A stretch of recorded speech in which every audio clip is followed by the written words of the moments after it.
All right, I officially clicked the record button at 11:59 p.m. in the Eastern Standard Time Zone, which would keep this on track with heavy breathing just before midnight.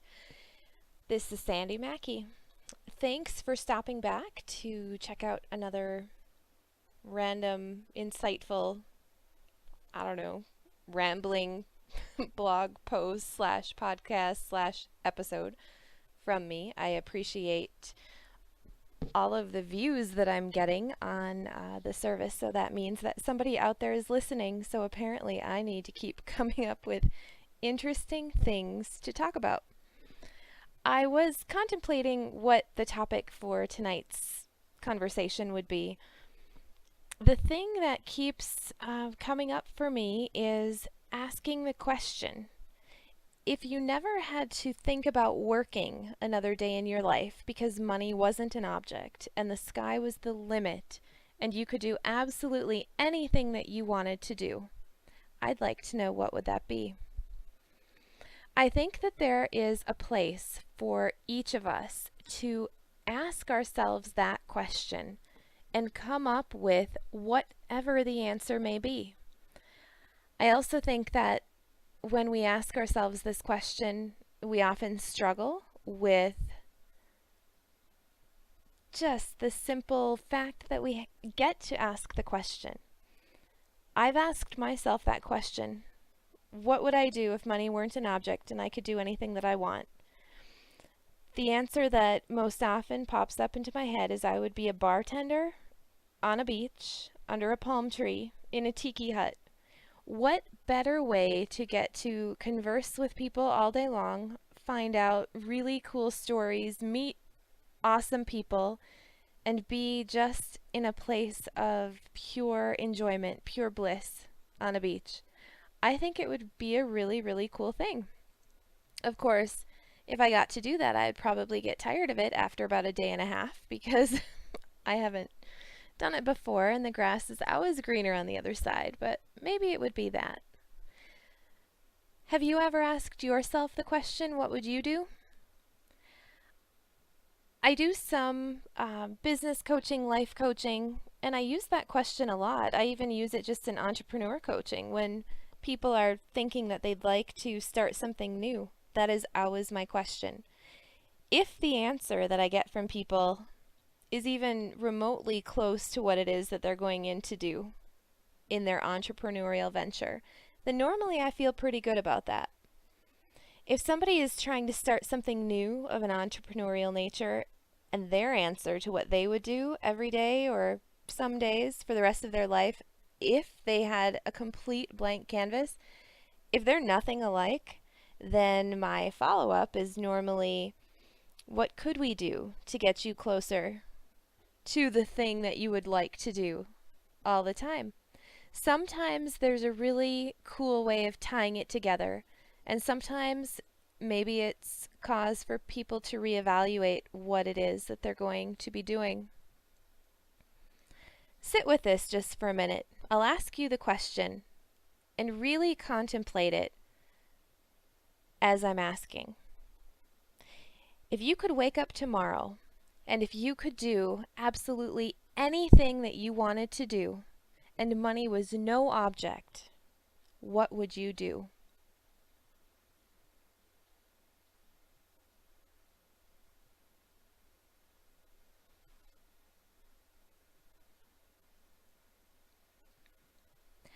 You probably have a whole lot of thoughts running around in your head right about now, don't you? I know when I ask myself the question, even though I do have an answer, if I were to say, okay, eliminate my first answer, so I'm not going to be a bartender on a beach under a palm tree, what's the next thing that comes to mind? I have all kinds of things that come to mind, and then my voice inside of my head kicks in, and it says, you couldn't possibly do that. You'd never be able to make a living at that, even though, remember, the scenario is that money's not an object, so it really doesn't matter. Some of the other dialogues that run through my head are, who do you think you are? You haven't put in the time, the effort, and the sacrifice yet to be able to do that. It just can't be that easy. and hundreds and hundreds of more. We have so many thoughts. Our brains are just absolutely fantastic because we have the capacity to think about multiple things at any given time, and we can fire questions off in our head just as quickly as we can almost keep up with them consciously. What if? What if you were able to ask yourself this question? And what if you were able to get an honest to goodness response from that place inside of you that drives your inner motivation? What if? What if it were just that easy? Ponder that with me for just a second. What if I could ask myself the question, if I could wake up tomorrow and do absolutely anything, what would that be? And what if the only voice that I heard inside of my head was the one giving me the answer? Wow. Let's take that to the next place. What if I could ask myself the question, what if the only voice that I heard inside my head was the one with the answer? And then what if I believed that it was possible? What if I believed that it could be my reality? What if I believed it so much that it started to become my reality? What if that became my happy place? What if the belief in the possibility that I could do and be absolutely anything that I wanted, starting tomorrow, or what about starting right now? Starting right now in this moment, any one of us has the complete opportunity to be absolutely anything that we want to be and fulfill that place of passion or that place of motivation from within us with absolutely anything that we want it to be. It's powerful, and as soon as we start to believe it, even for an instant, if you are anything like me, and I can only imagine that you are, you have those thoughts that start running through your head. And for every thought that you have that says, yes, I can absolutely do this, the sky is limitless, there is no limit. For every thought that you have that says that, I'm sure you've got 10 coming up right behind it that say why you can't. At least that's the way that the little voice inside of my head seems to work a lot of the time. You know what's interesting though? The voice inside of my head continually tells me all the reasons why it's not possible and why I shouldn't do things, when it's something that maybe I'm not exactly supposed to be doing. Sometimes I can ask myself the question, what is it that I should be doing right now? And there is no voice, there is no dialogue in my head. And sometimes I just move forward so quickly on things that I didn't even have to ask myself the question. I think when we can sync up the asking of the question with the doing of the answer and not allow that time and space in between for those contemplative thoughts to come in, I think we can make real progress.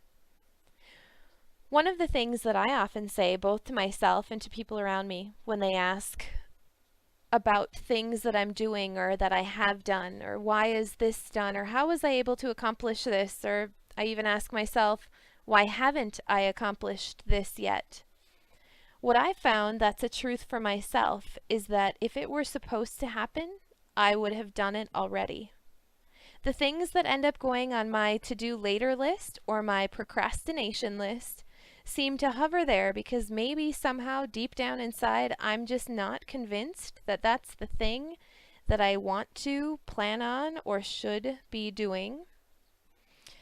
But sometimes I'll look back at my day or my week or my month or my year, and I will just be simply amazed at everything that's happened. And if I think about it, I might have trouble even remembering where I started. Where did the motivation come from? What were the steps that I took to put this into place, to create this as my reality? You know, where was that point of my decision? Sometimes it's really hard to find that place. So So let's try this one more time. If I asked you the question, and I am asking you the question, if you could wake up tomorrow and you could do or be absolutely anything that you wanted to be, and you could do absolutely anything that you wanted to do, what would that look like? Paint the picture in your mind of what that experience, what that thing, what that purpose looks like. And please, if you have something and you're able to share it, I would love to see your comments about what that is. Because there's a secret. When you share with other people what it is that your innermost dream, desire, or goal is, you may be empowered to get a little bit closer to it. Of course, on the flip side, and here's that little voice inside my head saying, okay, well, you gave this advice, now you better give the counter advice. There's a great TED Talk about why you should not share your dreams with other people, because the study that they cite shares that people who share their goals with others are actually less likely to move toward those goals. And one of the reasons that they cite is because when you share your goal with other people, you are actually already living that goal in your mind to some extent. And the feelings that you imagine that you're going to feel when you reach that goal have already been felt. So then you don't feel that it's necessary to move into that anymore. I would say take all of this under advisement. I would encourage you to have your dreams, and then I would talk about it. I would share it with people. Because if you share it with people, then your motivation and your passion for that is either going to increase or it's going to decrease. And if it decreases of your own will, then maybe it's not the thing for you. If it decreases because your friends and your family and the people around you say that it's not possible, then perhaps you should find new people to share it with. Because it is absolutely empowering when we have something driving us from the inside and we're able to share it with other people. A friend of mine decided that a burning desire within him was to do something maybe a little bit outrageous, but highly motivating, and he had a whole vision and a whole goal behind why he was going to do this. And the thing that he chose was that he had this burning desire to become a model of inspiration for young people. And to do this, he thought he needed to pick something that was just a huge, extreme goal that he could do. He could persevere through something and accomplish something so that he could become a beacon of inspiration for other people to say that you can do this. If you have something within you that you feel you need to do, you absolutely can do it. So my friend Austin put on a pair of rollerblades, and he started at the Statue of Liberty in New York City, and he skated on his own feet for over 3,000 miles on freeways, on rural roads, I think through some fields, probably over some gravel. He skated over 3,000 miles to end up at the Santa Monica Pier in California to inspire people to go after their dreams and to know that there are no limits other than what we perceive. I was at the finish line when Austin crossed. If you've ever been in a place where you have set a goal and you have worked day in and day out, and Austin woke up every single day and he skated, to do something repetitively that much every day for, this took months and months. He did it in under a year, which, I mean, it was pretty quick. Considering the fact that I probably wouldn't put rollerblades on and skate from my house to the, the store on the corner.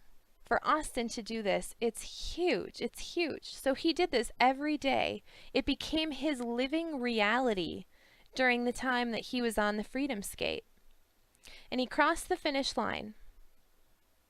And that is the moment that all of his goals and dreams and his aspiration, if you could wake up tomorrow and do absolutely anything, his was that he wanted to skate across the country. And he did. And then he gets to the end and there's this pinnacle, this one moment where you're at the top of your mountain. It was an awesome experience to share with Austin, him being at the top of his mountain. And as we were walking across the beach after he had gone into the ocean in celebration, I was trying to ask, but I didn't want to, put too many thoughts into his head, but I wanted to ask. So you're on the peak of the mountain, the goal that you set for yourself. You're standing there right now. Don't try to put words to it, because if anyone has been at the top of the mountain, you'd probably know what I'm talking about. I've experienced mountainness a couple of times in my life. And I know when you're at the top of the mountain, words just wouldn't do it justice, and you couldn't if you tried. The best thing that you can do is just revel in the moment of being there. And then what you do from there is wide open. Once you've reached that pinnacle of being at the top of that mountain, and I use top in a figurative sense, it doesn't have to be a top, but that's kind of an analogy that we're able to use to make sense of it. Once you've been there, anything is possible. Absolutely anything. And I would wish for each of you to find yourselves at the top of that mountain, which is the result of you answering the question, if I could do or be anything, what would that be? It is a reality, and you can experience that. So start talking about it. Start believing that it's possible. And if you're around people who will not support you in that, like Austin felt when he had this idea, he thought he would bring it up and he thought people would laugh at him. The good news for Austin? He was surrounded by people who applauded him and who said, you are not crazy. And if it is crazy, so what? Do it anyway. He had the support that he needed to do it, and he moved mountains. He really, really did. I wish that moment for each of you. As I close today, I'm going to read a little excerpt from a book that I am actually reading to put it together as a CD release, and it'll be going out on iTunes. It comes from a manuscript by a gentleman by the name of Wallace Wattles. And it was written long enough ago that it is in public domain, hence the reason why I can record it and then release it. The Science of Getting Rich was written by Wallace D. Wattles, and it was first published in 1910. If you have not yet read it, I highly recommend that you do. If you prefer to listen to things, then wait just a little bit and it will be released by Sandi. But today I'd like to leave you with this. There is a thinking stuff from which all things are made, and which, in its original state, permeates, penetrates, and fills the interspaces of the universe. A thought in this substance produces the thing that is imaged by the thought. So Wallace Wattles puts this final little bit a different way, but I'm going to make it even more relevant for you.